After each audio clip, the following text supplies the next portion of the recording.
Thank you, sir. Hi. All right.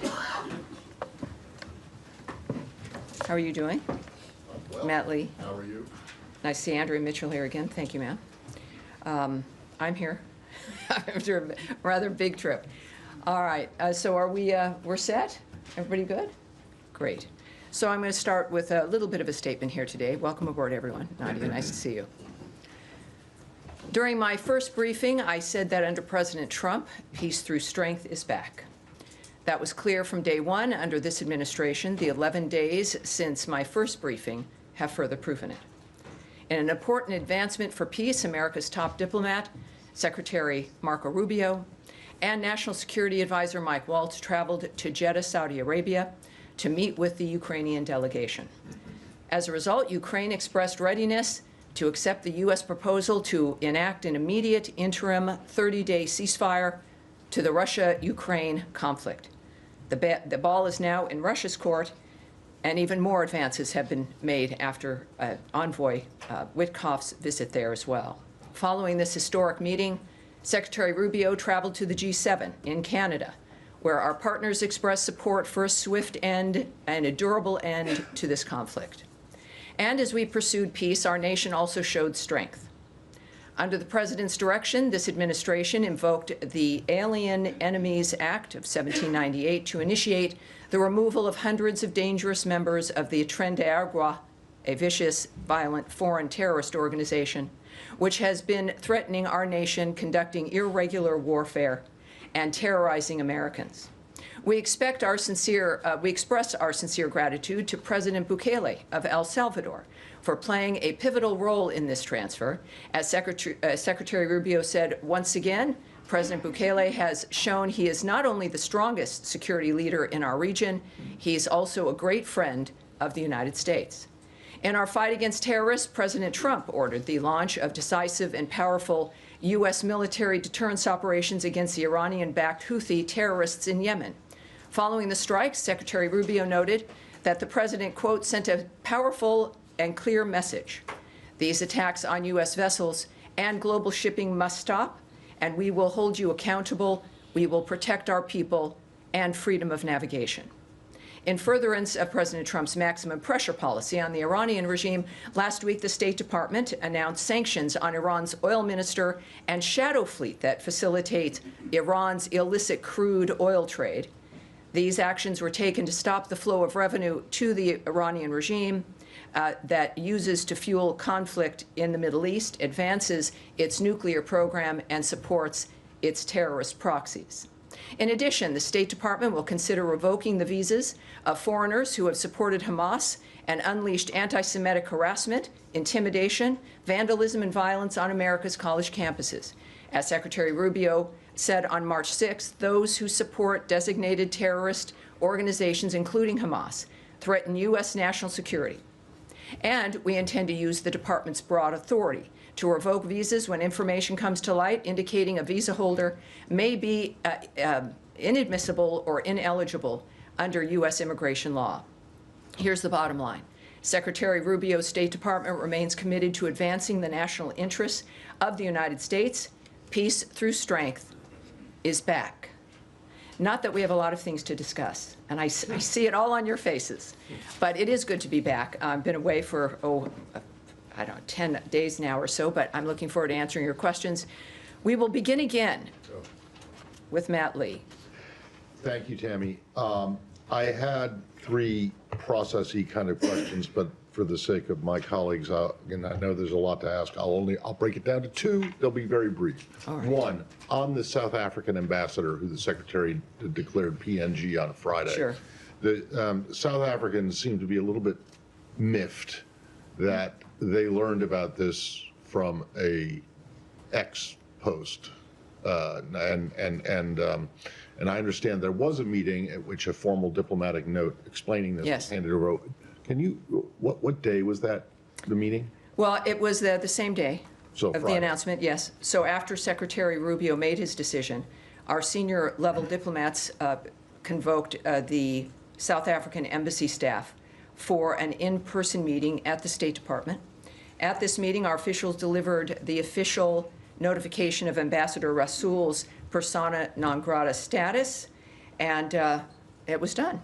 Okay, and I understand that his privileges and immunities expire today, and then he has to leave by Friday? That's right. So he has, for these 3 days that passed, he's had his privileges, but those did expire today.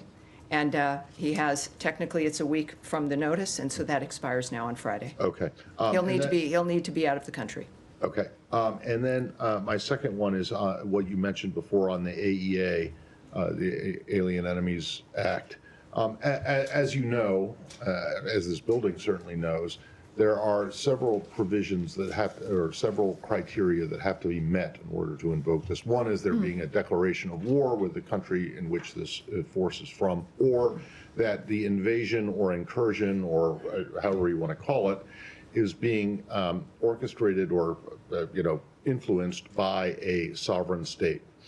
Does the U.S. now regard Nicolas Maduro as the legitimate head of state of Venezuela? And secondly, if you do, or even if you don't, are Maduro and the state of Venezuela now covered by the Foreign Sovereign Immunities Act? You know, just before I came up here, my colleague, Caroline Leavitt, had a great deal to say about this. This belongs at the White House. This is a dynamic that's happening out of the White House. This is a legal. Well, but I also, in addition to that fact of referring you back to the White House and to DHS regarding this, this is in the courts. And as you know, I'm not going to pontificate on or guess or muse about what's going on with the courts at this point. So clearly the White House has been very transparent. Caroline was very clear this afternoon about their approach. Clearly, they feel that this is something they want to litigate, and they're going to. And for the good of the American public, it's an important thing to do. Everything we know that the Trump administration is doing, certainly President Trump himself and his team, is in the interest of the United States. I understand that. And that's why he was elected. People are excited about the nature of the actions that we're taking swiftly. And this is one of them, and we will see it play out in court, and that's the extent of what my question is not about. So now there's a third section. I thought you said you were going to forego the third part. No, I'd just like to have an answer to the first question. Does the U.S. consider Nicolas Maduro to be the legitimate I'm not going to discuss with you again a national issue that belongs both with the White House and the Secretary himself, so I'm not going to be able to remark on that. All right. Based on the same dynamic here, I guess, for the Americas, the situation, Andrea Mitchell, please.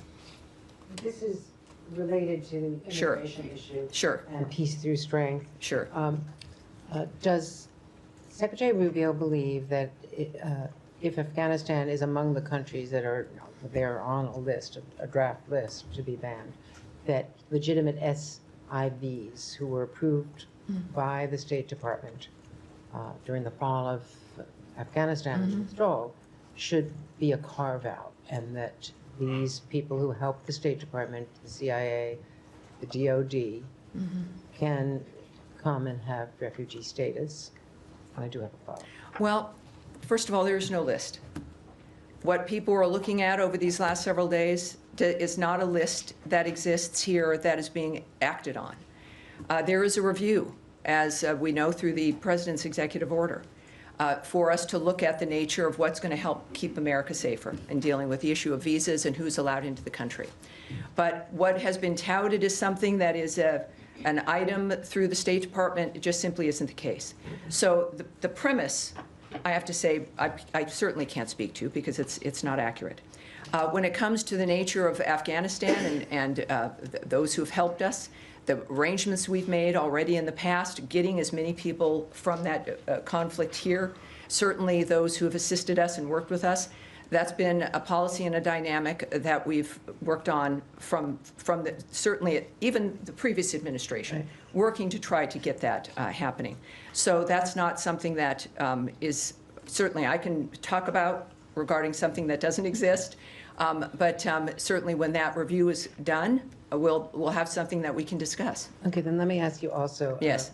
About your view, the Secretary's view, about the legality of a foreign country holding an American citizen from Iowa who has not been charged with any crime and holding his passport and not permitting him to return home in the case of what's happening in Punta Cana and the Dominican Republic, where this young man and his family and his lawyers say that he has not been permitted to leave the Dominican Republic, that he has been a cooperating witness, he's not charged with any crime.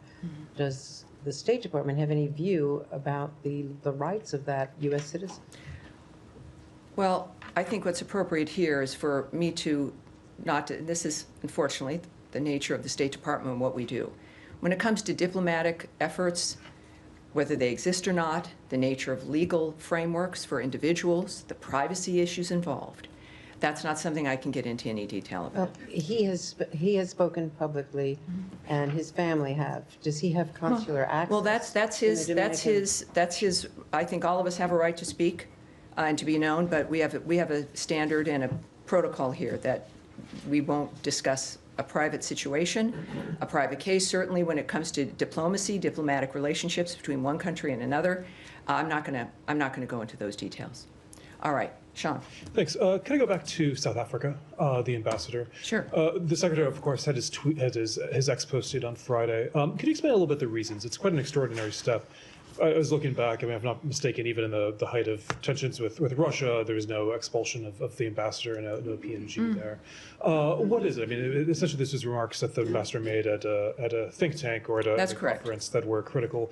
What I'm getting at is, should other ambassadors be on alert? Can they not criticize President Trump without fear of being expelled? Well, I think it's not about criticism. This was the equation of the president and the country with white supremacy.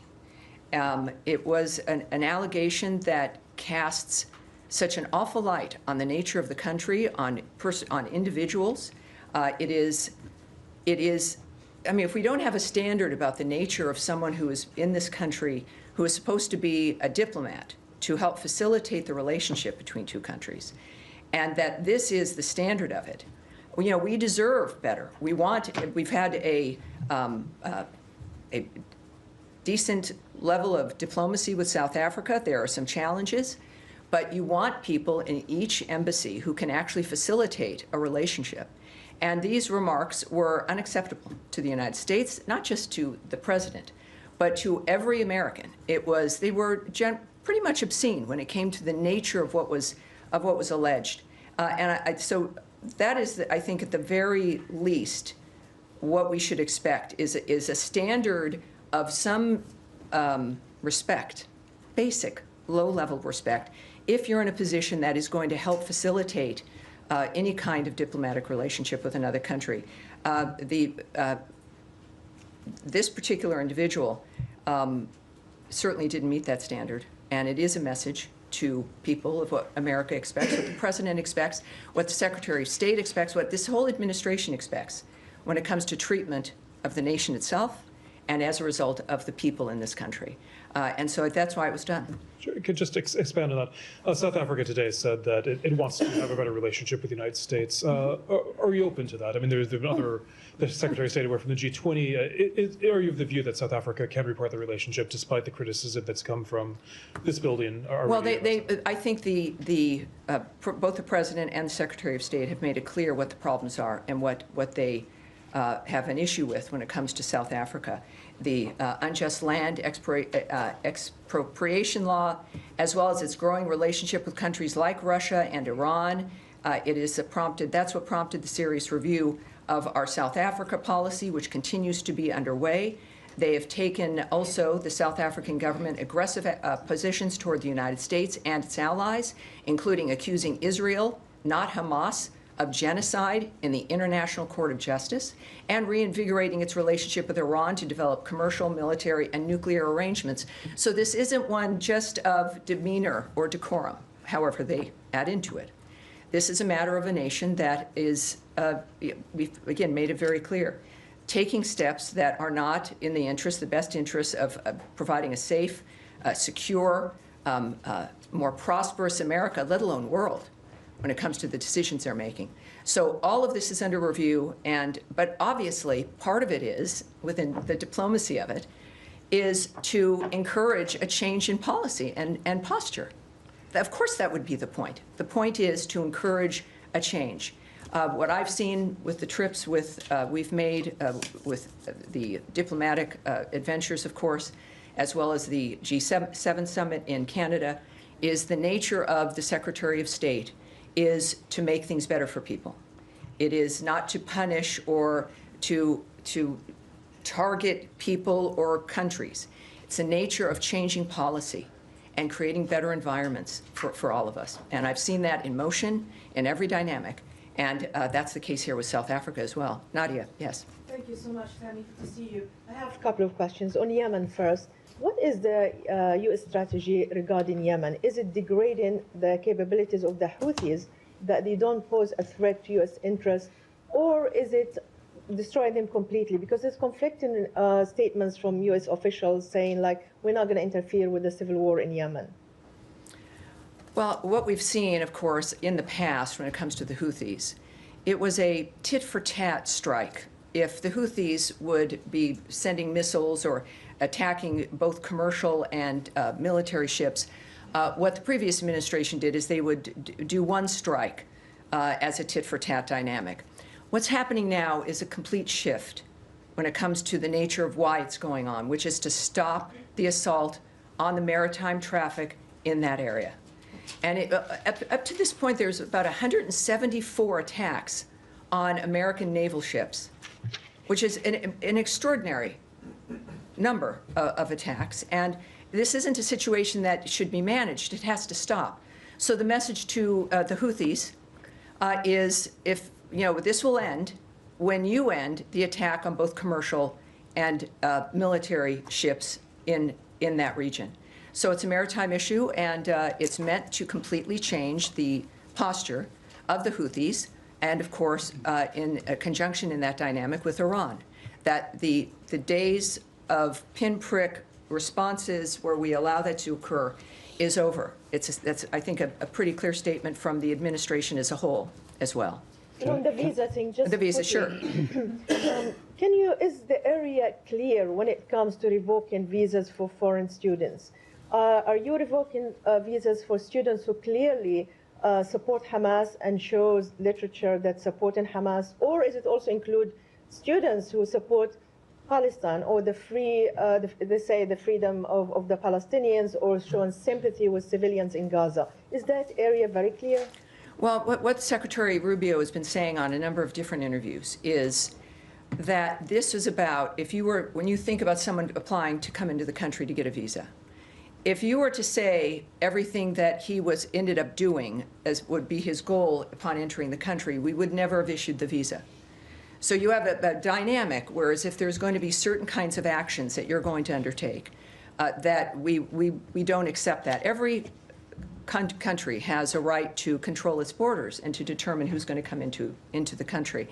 So in this particular instance, there's also, I know, a freedom of speech argument. But this is not about speech. It's about actions. It's about things that were done. And of course, I don't want to go further because also this is within a court dynamic. America's got the best court system in the world, and there will be arguments on both sides, no doubt, regarding this. But it has to be argued. It has to be litigated. But the actions that we take and the decisions we make are not about content.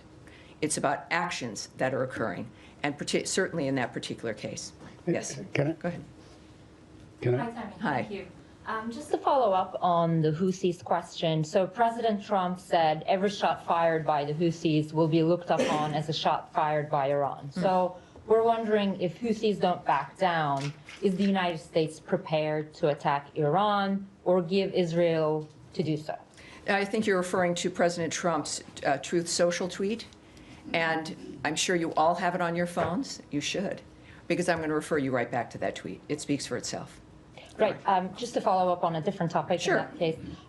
So Voice of America and Radio Free Asia is one of the outlets under Voice of America.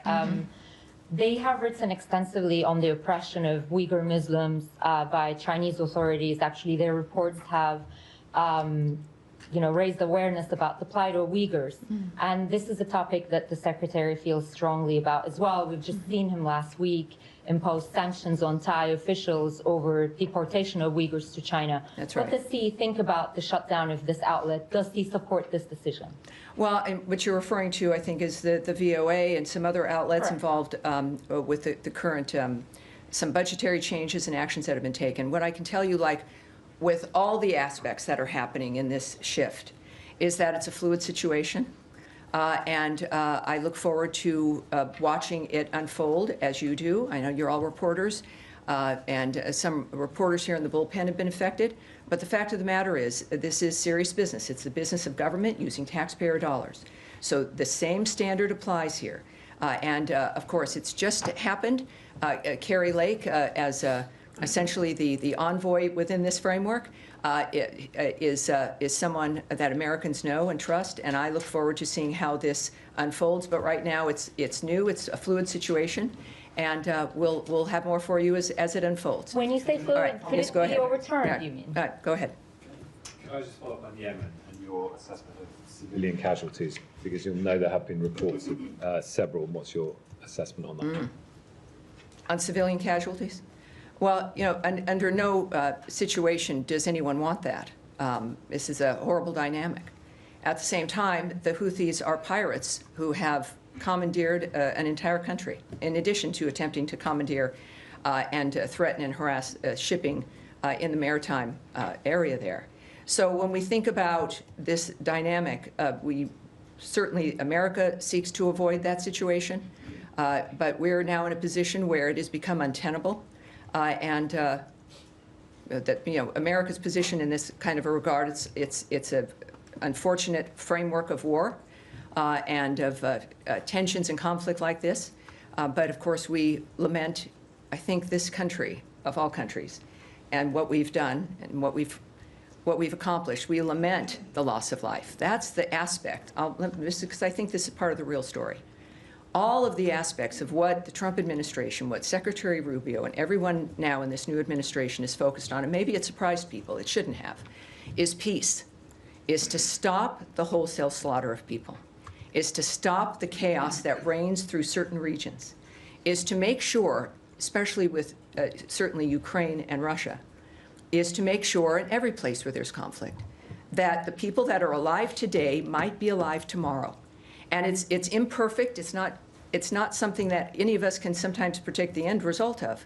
But this is an administration and a president and a Secretary of State who's made it clear that this, if there is a hallmark, the hallmark is fighting for peace and an end to this kind of chaos that has destroyed Yemenis' lives, and it destroys, obviously, too many lives around the world. Now, yes, sir, you've been waiting patiently. Yes, sir. Two quick questions on the Palestinian issue. One pertaining to Gaza. Aid has not been allowed in since the 2nd of March. The situation is very dire. I was wondering if you are really concerned about this, and especially, you know, this coincided with the beginning of Ramadan as well, where people need food and water and so on. I mean, is you know, starvation used as a, you know, a method to pressure people? Isn't that a war crime of some sort internationally? Well, you know, for the horrible suffering of the Gazan people, we know where that sits. It sits with Hamas. We know that within the ceasefire, and why we fight for the ceasefire and want it to continue, is in fact to make sure that food and aid is moved into that region. The United States has led the way in that regard. We also know that at this point, when it comes to the nature of what Envoy Witkoff has worked on and what all of us still focus on, is in fact what your concern is.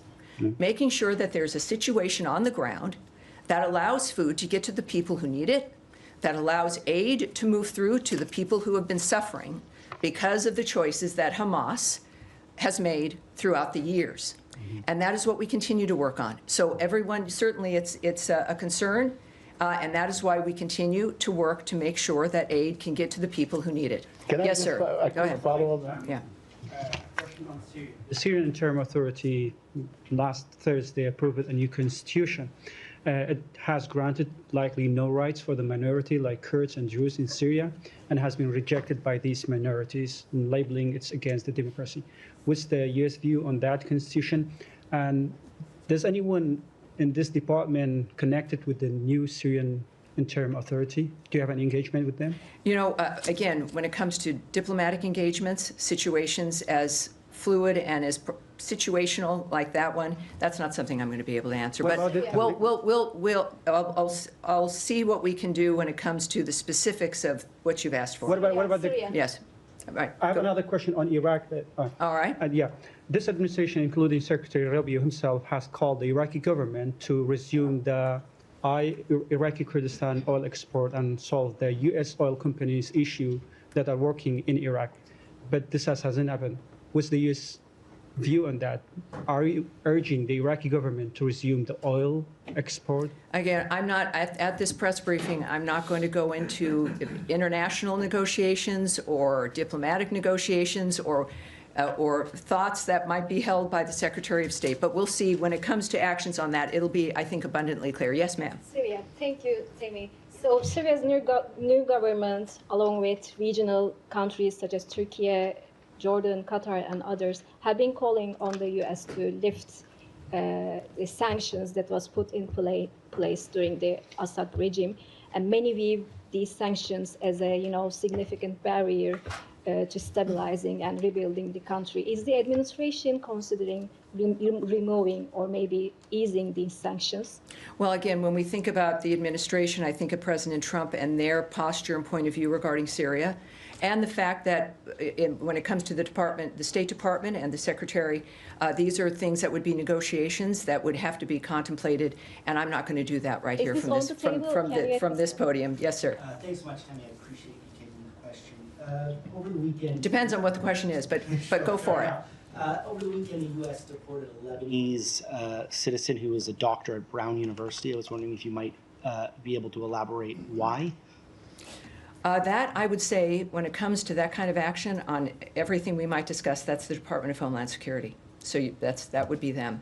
And on violence, escalating violence in the West Bank, I guess, are there any concerns among at the State Department over what we're seeing in terms of Israeli actions in the north, in Jenin, in Tulkarm? Well, the United States position, certainly the State Department, is that we stand steadfastly with Israel. Israel has seen certain security concerns that they have, and they're taking actions regarding those security concerns. And we stand with those decisions and what the Israelis choose to do in that framework. Yes, sir. Thank you. Two questions. Changing subject to South Asia. A few days before the elections, President Trump, then as a candidate, had spoken about, expressed concern about attacks on the Hindus in Bangladesh.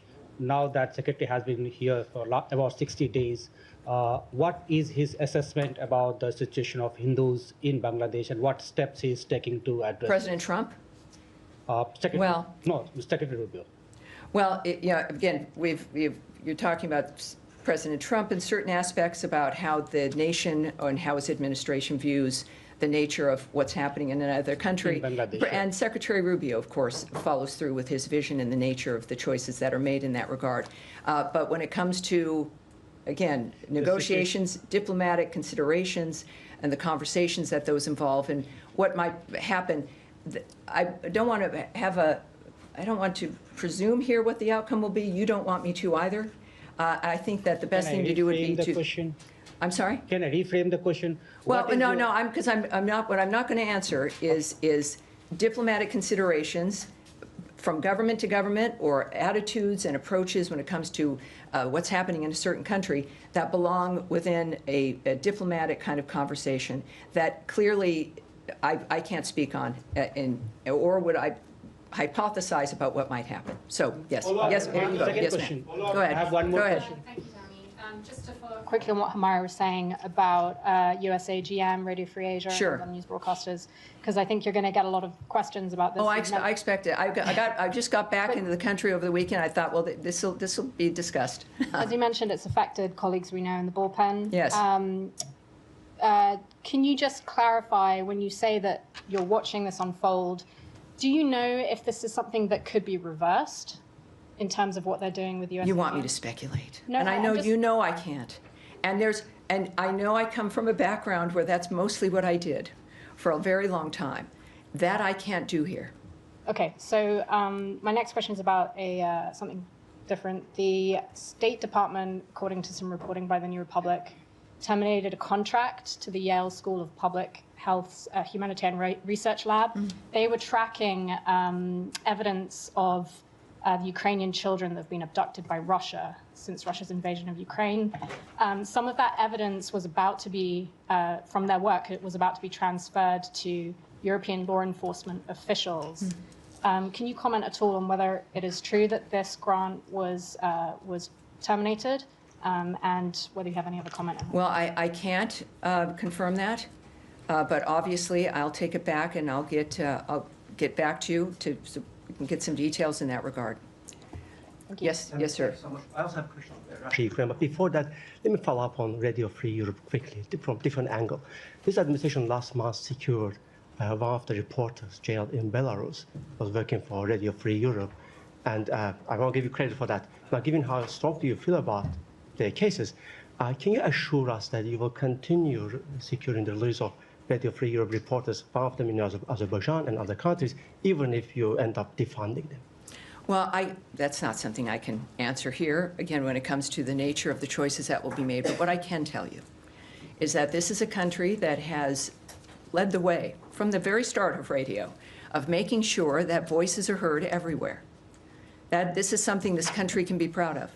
And it sits within the framework of what matters to us. At the same time, this nation has to look, and I don't think it's anything to be ashamed of, look to the nature of how America is going to be able to remain strong and safe and secure and more prosperous so that we can continue to move through with foreign aid, with facilitating voices that normally other parts of the world would not hear. It is a part of democracy. And of course, you want every nation to have that kind of commitment as well when it comes to who's able to be heard. So that's a commitment that stands. It is the heart of this nation. And certainly that's not going to be ending. The framework of certain things might change, or how we facilitate them, but certainly not that commitment. And I think we've done a good job of that, and we should all be proud of it as well. My How are we second doing? question, Tammy, on Russia-Ukraine, I was going actually, that was my original question. Well, I've clearly lost the bucket of issues here as we've gone from a few things back. But go ahead. Comment on reports that the United States pulled back from international group investigating Russian crimes. What is the strategy there, and what message are you sending to Russia, who continues actually committing crimes as we speak? Yeah. Look, this is we're going to be looking into a number of different things. That's anecdotal. The nature, I'm not familiar with the nature of what happened, so I'm not going to be able to speak to that. Yes, right down the middle here. Yes, sir. Thank you so much. I think, the gentleman in front of you, sir. Go ahead. Thank you, Tammy. Daniele Competangelo for LA7, Italian TV and primetime media.